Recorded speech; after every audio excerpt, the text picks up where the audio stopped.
పొందుగల గ్రామంలో గల స్వయంభూ శ్రీ సంగమేశ్వర ఆలయంలో లక్ష బిల్వార్చన కార్యక్రమం.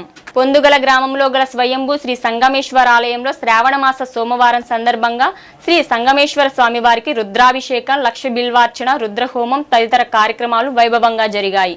ఈ కార్యక్రమాలను సంగళ్లపాలెంలోని శ్రీహరి సామ్రాజ్యలక్ష్మి వెంకటేశ్వర మెమోరియల్ వేదశాస్త్ర విద్యా ట్రస్టు సభ్యులు, తిరుమల తిరుపతి దేవస్థానం వేదపారాయణ స్కీమ్ సూపర్వైజర్ గారైన బ్రహ్మశ్రీహరి వీరభద్ర గణపాటి పర్యవేక్షణలు ఎంతో ఘనంగా నిర్వహించారు.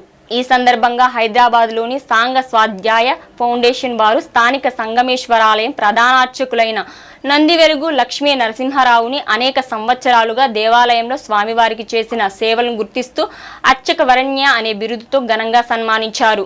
ఈ సన్మాన కార్యక్రమానికి శ్రీహరి సామ్రాజ్యలక్ష్మి వెంకటేశ్వర మెమోరియల్ వేదశాస్త్ర విద్యా ట్రస్టు చైర్మన్ బ్రహ్మశ్రీహరి అన్నయ్య శాస్త్రి ముఖ్య అతిథులుగా విచ్చేసి అర్చకుని గొప్పతనాన్ని తెలియజేశారు. అలాగే ఈ కార్యక్రమానికి విచ్చేసిన భక్తులకు అన్నప్రసాదాన్ని కూడా అందించారు.